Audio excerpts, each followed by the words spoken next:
কি মনে হলো তোমার তিলক বর্মার ব্যাটিং দেখে? Outstanding outstanding. আমি এরকম শর্ট ফর্মার ব্যাটিং আমি দেখিনি, কারণ ও সব শট খেলছে, কিন্তু ও ক্রিকেট শট খেলছে।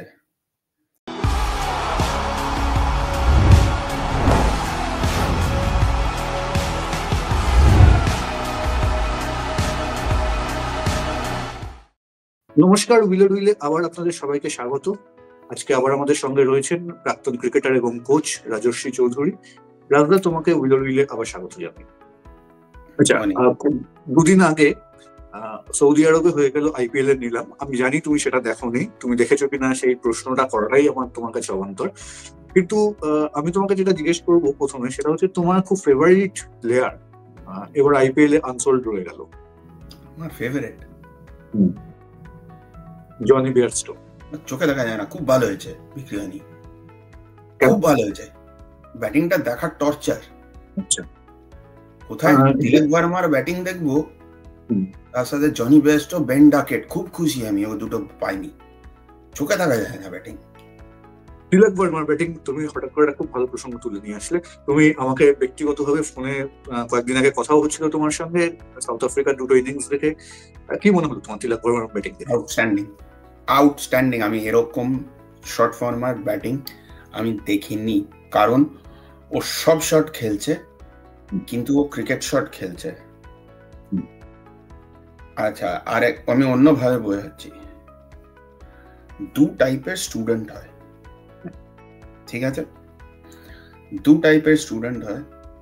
একটা হয় ক্লাসের ফার্স্ট বয়, সেকেন্ড বয়, যারা হয় ওরা সবকিছু পড়াশোনা করে, ঠিক আছে? এবার আরেকটা স্টুডেন্ট হয় আমাদের মতো, কি বেসিক্যালি বাজে স্টুডেন্ট, কিন্তু আমার সাজেশন আর লাকটা লেগেছিল, ঠিক আছে? তো আমি 10 বলো, 12 বলো, গ্রাজুয়েশন বলো, পুরোটাই সাজেস্টেড জিনিস পড়েছিলাম। যে সাবজেক্ট ছিল সাজেস্টেড জিনিস আমি পড়েছিলাম। তো ওতে আমার 12টা করে কোয়েশ্চেন পড়তাম আমি। ওই 12টা আমি রকেট জানতাম। রকেট মানে একবার শুরু হলে ওটা আর বন্ধ হবে না।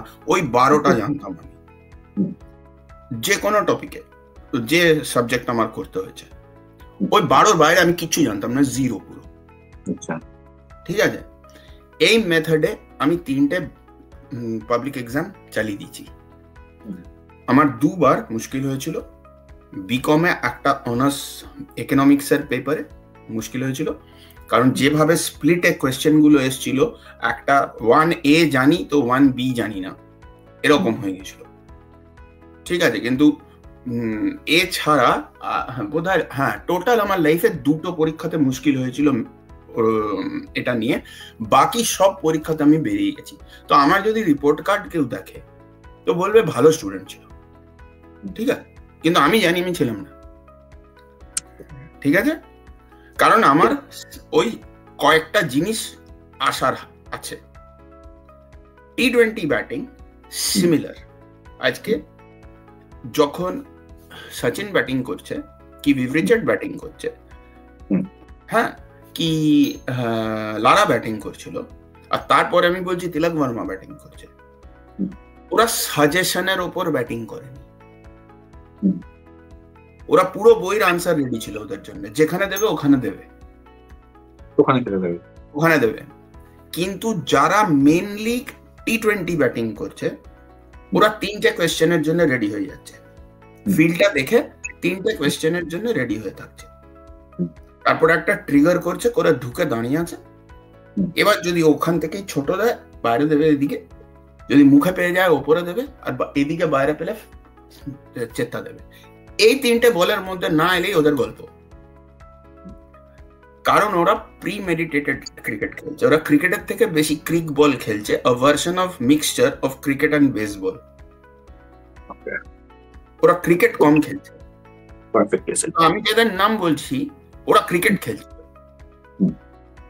হ্যাঁ, ওরাও প্রি মেডিটেট করেছে, কিন্তু এরকম ভাবে প্রি মেডিটেট করেনি যেটা এখনকার এতে করছে। শুধু গায়ের জোরে বের করবো, ঠিক আছে? তো সাজেশনের বাইরে বল এলেই গল্প শেষ। তিলক বর্মার জন্য সাজেশন লাগছে না, পুরো বই পড়া ওর। খুব ভালো ব্যাখ্যা করলে, খুব ভালো ব্যাখ্যা করলে।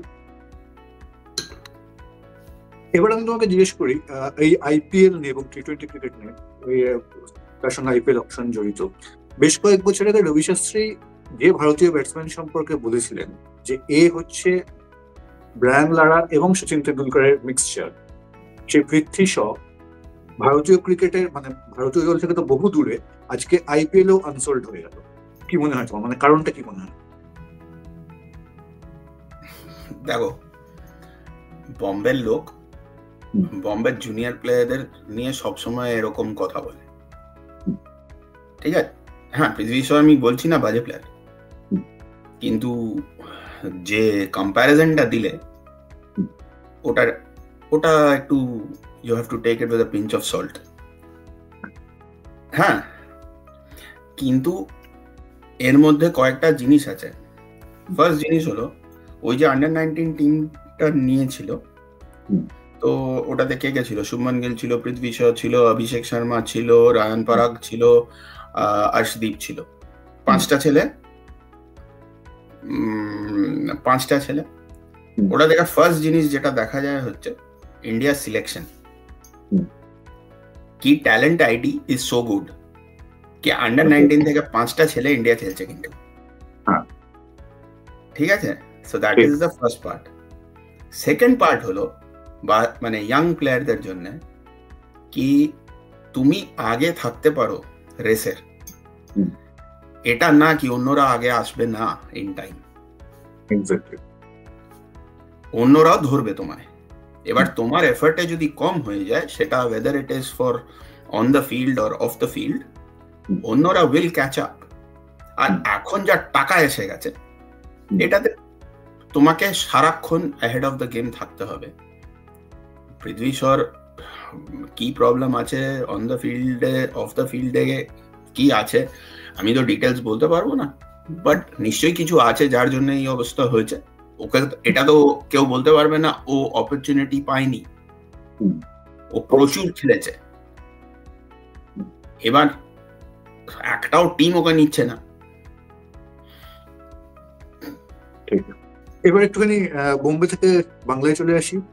বাংলা থেকে বেশ কয়েকজন ক্রিকেটার ছিলেন আইপিএল অপশনে, তার মধ্যে সেই পরিচিত বৃত্ত, তার বাইরে থেকে কেউ অপশনে ডাক পেলেন না, সেই মুকেশ, আকাশদীপ, শাহবাজ এবং বর্ন অ্যান্ড ব্রট আপ যদি বলা হয় একজন বাংলার খেলোয়াড় যিনি চান্স পেলেন, অভিষেক পোরেল। এর বাইরে বাংলার ক্রিকেট থেকে কেউ নেই আইপিএল। কি কারণ বলে তোমার মনে হয়? কারণের না, তুমি যদি দেখো যে ওদের কি পারফরমেন্স, এই যে যারা আছে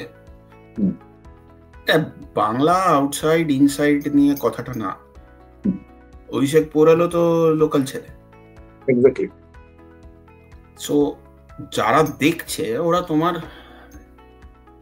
ডোমেস্টিক দেখছে, যদি নতুন প্লেয়ারের জন্য হয় ডোমেস্টিক দেখছে। এটা তো না কি আকাশদীপ বলো, মুকেশ কুমার বলো, শাহবাজ বলো, এরা যেরকম ব্যাকগ্রাউন্ড থেকে এসছে ওদের কোনো গডফাদার ছিল না। এক্স্যাক্টলি। ইভেন অভিষেক পোরেল কোনো গডফাদার নেই। তো এটা তো মার্কেট সেন্টিমেন্ট, এটা তো মার্কেট টানছে না। তো মার্কেট যদি টানে তো মার্কেট বলছে না নেবার। তুমি কি বলবে? এই না নেবার যে কন্ডিশনে আসছে কেন? মানে যদি অভিষেক পোরেল নেওয়ার কন্ডিশনে আসতে পারে, বাকিরা আসতে পারছে না কেন? কারণ কি বলবো? মেবি তোমায় তখন ডোমেস্টিক ক্রিকেট দেখতে হবে, পারফরমেন্স দেখতে হবে ডোমেস্টিক ক্রিকেটে। তার জন্য সে 4টে ছেলে কি 5টা ছেলেকে তোর ওই টিম থেকেই নিচ্ছে, তো বাকি 6জনকে নিচ্ছে না কেন? তো পারফরমেন্সের হতে পারে, একটা হতে পারে তোমার বাংলার এমনি জেনারেল ক্রিকেটে যদি তুমি দেখো সবচেয়ে সাকসেসফুল ব্যাটসম্যান আমার যতদূর মনে হয় অনুষ্তুপ আর ঈশ্বরন। অনুষ্তুপের জন্য age might go a bit against him, okay, though Ranji ট্রফিতে he has been brilliant last কয়েক বছর। ঈশ্বরনের খেলা আমার মনে হয় একটু লঙ্গার ফরম্যাটের জন্য বাঁধা বেশি। হ্যাঁ, তো এখানে 7 চলে গেল, তোমার 5 জন নিয়েছো, 7 হয়ে গেল, আর 4টে।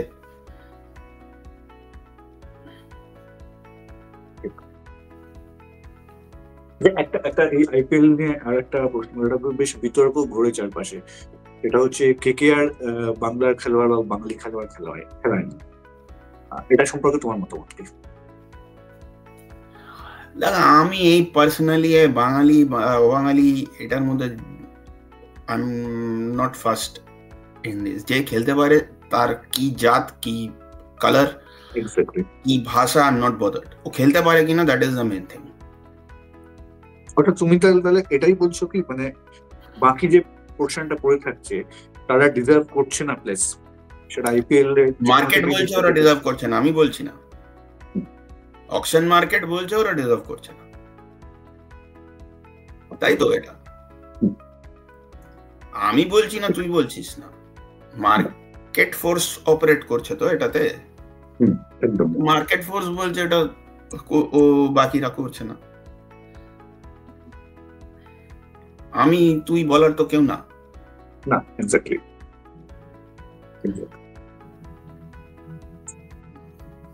হ্যাঁ, অনেক ধন্যবাদ। কথাটা, এই যে কথাটা বাঙালি অবাঙালি, বাঙালি অবাঙালি, হ্যাঁ, তোমার যদি আজকে প্রচুর বাঙালি আছে যে কলকাতার বাইরে কাজ করছে, প্রচুর বাঙালি আছে কলকাতার বাইরে কাজ করছে।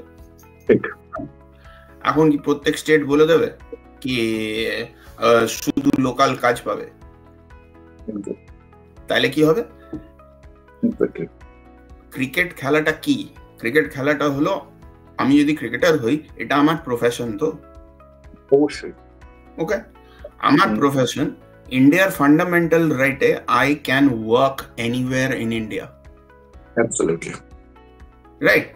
তো এর মধ্যে তো কোনো ইয়ে আসছে না কি আমি কোথায় গিয়ে কাজ করব। আমি যদি ওখানে গিয়ে প্রপার চ্যানেল ফলো করে কাজ করি, তো কার কি প্রবলেম আছে? এটা তো না কি ওকে আগে যেটা হতো বেঙ্গলে, এটাও হয়েছে। হ্যাঁ, একটা লোক এসছে, ওকে নিয়ে এসছে, আর এটাও নাকি সুপারস্টার প্লেয়ার। হ্যাঁ, একজন অফিসিয়ালের দয়াতে, দুজন অফিসিয়ালের দয়াতে ওকে ডাইরেক্ট রঞ্জি ট্রফি খেলিয়ে দিয়েছে। আচ্ছা। হ্যাঁ, পুরো ভুল player. That is wrong. That তুমি একটা লোকাল ছেলের থেকে বাজে প্লেয়ারকে তুমি খেলিয়ে দিচ্ছ ফর ওন আল্টিরিয়ার মোটিভস, এবং সিস্টেমের থ্রু দিয়ে না গিয়ে। হ্যাঁ, এখানে তো আসছে, লিগ খেলছে, লোকাল ক্রিকেট খেলছে, খেলছে, ও তো মেরে খেলছে ভাই। এক্স্যাক্টলি। এবার মেরে খেলে আমার প্রবলেম কোথায়? তার মানে আমার লোকাল ছেলে ওকে কম্পিট করতে পারছে না, একদম। তার জন্য ওকে খেলাচ্ছে, নাহলে খেলাবে কেন? তাই তো? অবশ্যই, অবশ্যই। আমরা যখন প্রথমবার আগরতলা গিয়েছিলাম, তো ত্রিপুরা খেলার সিন হয়েছিল। তো যারা নিতে এসেছিল, ক্লাবের টুর্নামেন্ট ছিল, তা আমি ভদ্রলোককে জিজ্ঞেস করেছিলাম কি সিলেকশনের প্রসিডিয়ার কি রঞ্জি ট্রফি। আমার ক্লাব খেলতে যাওয়ার কোনো ইন্টারেস্টই ছিল না, তাই না? রঞ্জি ট্রফির কি সিলেকশন প্রসেস? তো বললো এই টুর্নামেন্টটা খেলতে হবে, আর ওখানে যে লিগটা আছে ওটা খেলতে হবে তোমার। তুমি যদি রান করো তুমি খেলবে। একদম গ্যারান্টিড রান করলে খেলাবে। তো বলেছিল রান করলে খেলাবো, গ্যারান্টিড। তো তখন আমি গিয়েছিলাম ওদের সেক্রেটারির সাথে দেখা করতে, তখন যে ভদ্রলোক সেক্রেটারি ছিলেন। তো আমি বলেছি আমাকে এরকম বলা হয়েছে, আপনি কি সে কথাটা বলছেন কি রান করলে খেলা যাবে? তো বললো হ্যাঁ, রান করলে গ্যারান্টিড খেলাবো। বাস, এবার তো আর কিছু নেই। এবার আমি রান করে তুমি খেলছো কি উইকেট নিয়ে খেলছো, আমার সাথে আমার বন্ধু বান্ধব যারা গিয়েছিল, হ্যাঁ, এবার তো তুমি মেরে খেলছো। এখানে তো ওপেন কম্পিটিশন। আমি দোকান খুলেছি, এবার কে আসবে আমার দোকানে? অবশ্যই। তো এর জন্য আমি পার্সোনালি এই আউটসাইডার ইনসাইডার এটাতে আমি, যদি প্রপার সিস্টেমেও থাকে, ছেলেটা সিস্টেমে থাকো, খেলছে, কি অসুবিধা আছে? অনেক ধন্যবাদ রাজদা, খুব ভালো কয়েকটা কথা বললে। আমাদের অনুষ্ঠানে আসার জন্য আবার ধন্যবাদ জানাই তোমাকে। খুব তাড়াতাড়ি